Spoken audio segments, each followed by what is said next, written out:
Welcome students, let us continue the video with human reproduction, and today's topic we are going to see male reproductive system. The male reproductive system consists of a pair of testes, accessory ducts, glands as well as the external genitalia. So altogether this comprises the male reproductive system. So testes are usually known as the primary male sex organs. So they are a pair of ovoid bodies or they are oval in shape lying in the scrotum. So here we could see the bag-like structure hanging out is called as the scrotum, and the testis is found inside the bag-like structure what is called as a scrotum. And the scrotum is a sac of skin that hangs outside the abdominal cavity. So they are usually found on the abdominal cavity, and which is nothing but a bag-like structure made up of skin. In order to keep the sperms viable, the scrotum is placed outside. So viable sperms cannot be produced at normal body temperature. The scrotum is placed outside the abdominal cavity to provide a temperature of about 2 to 3 degrees lower than our normal body temperature. So that the scrotum is placed outside and the manufacture of the sperms takes place inside the condition. So thus the scrotum acts as a thermoregulator for spermatogenesis. So this question will be asked in a 2 marks point of view. So why the scrotum is said to be a thermoregulator in nature? So you have to define this answer. And each testis is covered by outermost fibrous tunica albuginea. So once when we see the structure of the testis is usually covered by an outer membrane. Here you could see. So this membrane is usually called as a tunica albuginea. And they are divided internally by septum, as well as they are divided usually about nearly 200 to 250 compartments are lobules. So internally once when you see there are about number of compartments inside the testis. So these compartments are also called as lobules, and their number is usually known as 200 to 250. And in each lobule there are about 2 to 4 highly coiled testicular tubules called as a seminiferous tubules. So the seminiferous tubules are found inside these lobules are the compartments. And these highly convoluted tubules, which are formed 80% of the testicular substances, are site for the sperm production. So the seminiferous tubules are responsible for the production of the sperms. And once when we take the cross section of the seminiferous tubule, the structure is something like this. The stratified epithelium of the seminiferous tubule is made up of two types of cells, namely ceratolase cells, which are also known as the nerve cells, and the spermatogonic cells are the male germ cells. So once when we see internally in the seminiferous tubule, there are two types of cells, namely the ceratolase cells are shown here, and the spermatogonial cells are the male germ cells are located inside the seminiferous tubules. The ceratolase cells are elongated and pyramidal and provide nourishment to the sperms till maturation. The duty of the ceratolase cells is to nourish the developing spermatogonial cells or the sperm mother cells. So that they are usually called as the sperm nursing cells. The other function of the ceratolase cells is also by secreting a hormone called inhibin, which keeps the negative feedback mechanism in the production of sperms. So the spermatogonic cells divide meiotically and differentiate to produce the spermatozoa. So these sperm mother cells undergo this meiosis cell division and they produce the spermatozoa. And interstitial cells are Leydig cells, they are shown here. So these cells, they are soft connective tissues surrounding the seminiferous tubule. So this is nothing but the wall of the seminiferous tubule. And just outside the wall of the seminiferous tubules, there are certain cells what are called as the Leydig cells. So they are embedded outside the wall of the seminiferous tubules.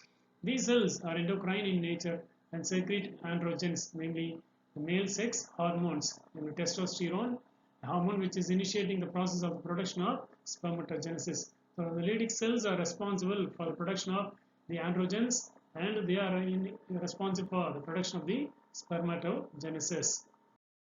And these cells are endocrine in nature and a characteristic feature of the testes of the mammals. So these Leydig cells are usually found in all the mammals. Other immunological competent cells are also present in the seminiferous tubules.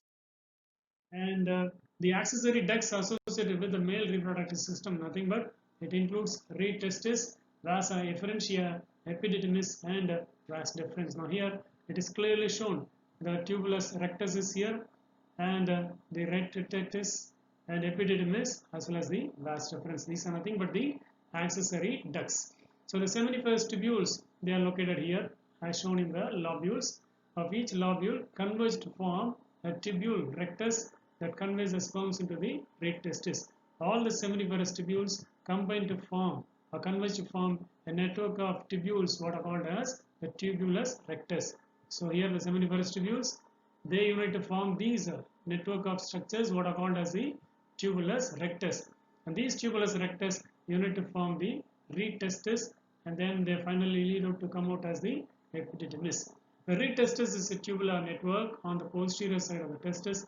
The sperms leave the reed testis and enter the epididymis through the vasa efferentia. So from here they reach this area what is called as epididymis.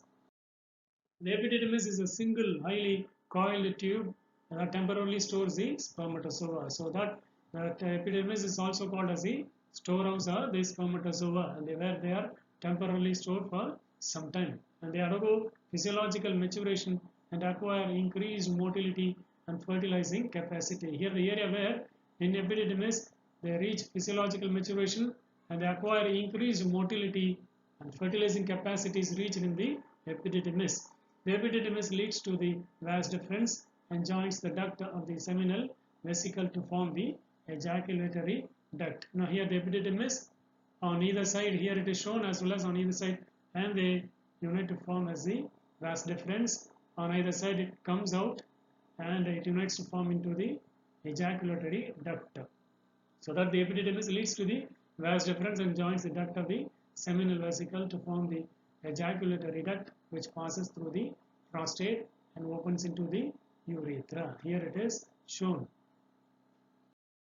Here the urethra is the terminal portion of the male reproductive system and is used to convey both urine and the semen at the different times. So through this passage, the urine as well as the semen is ejected at the different times. It originates from the urinary bladder and extends through the penis by external opening called as urethral meatus. So it just comes from the urinary bladder and extends inside the male intromittent organ and extends out through the opening called as the urethral meatus as urethral orifice. The accessory glands of the male reproductive system includes the paired seminal vesicles and bulbourethral glands, also called as the corpus glands, and a single prostate gland. So there are certain glands located in the male reproductive system, namely the seminal vesicles, a pair in number, and the bulbourethral glands located on either side. They are also called as the corpus glands, and a common prostate gland is located here. So the seminal vesicle secretes an alkaline fluid called seminal plasma here. So the seminal vesicle secretes a fluid, seminal plasma. It just contains the fructose sugar, ascorbic acid, prostaglandins, and a coagulating enzyme called as vesiculase. So this vesiculase enzyme is very important from 1 mark point of view. So the prostaglandins and a coagulating enzyme called vesiculase, which enhances the sperm motility. So the motility of the sperm is given by this enzyme known as the vesiculase. Bulbourethral glands here are inferior to the prostate glands, are just located below the prostate glands, and their secretions are also helping for the lubrication of the penis. The prostate encircles the urethra. The prostate encircles the urethra and just below the urinary bladder and secretes a slightly acidic fluid that contains citrate, several enzymes, and prostate-specific antigens. And the semen is nothing but the seminal, it's also called a seminal fluid, just a milky white fluid which contains sperms and the seminal plasma. So they secreted from the seminal vesicles, prostate gland, and the bulbourethral glands. So all together, the bulbourethral glands and the prostate glands and the seminal vesicles, they secrete the fluid all together with the sperms. They are all together known as semen. The seminal fluid acts as a transport medium, provides nutrients, and contains chemicals that protect and activate the sperms and also facilitate their movement. The penis is said to be the male external genitalia functioning as a copulatory organ. It is made up of a special tissue that helps in the erection of penis to facilitate insemination. Insemination is nothing but introducing the sperms from male to the female body is called as insemination. So this is done by the intromittent organ, what is known as the penis. And the enlarged end of the penis is called as a glans penis. So the terminal portion, the penis is getting enlarged. This region is called as a glans penis and is usually covered by a loose fold of skin called as a foreskin or prepuce. So usually they are wrapped by the foreskin or prepuce. With that, the male reproductive system is getting over, and regarding the female reproductive system, we'll see in the next video. Thank you.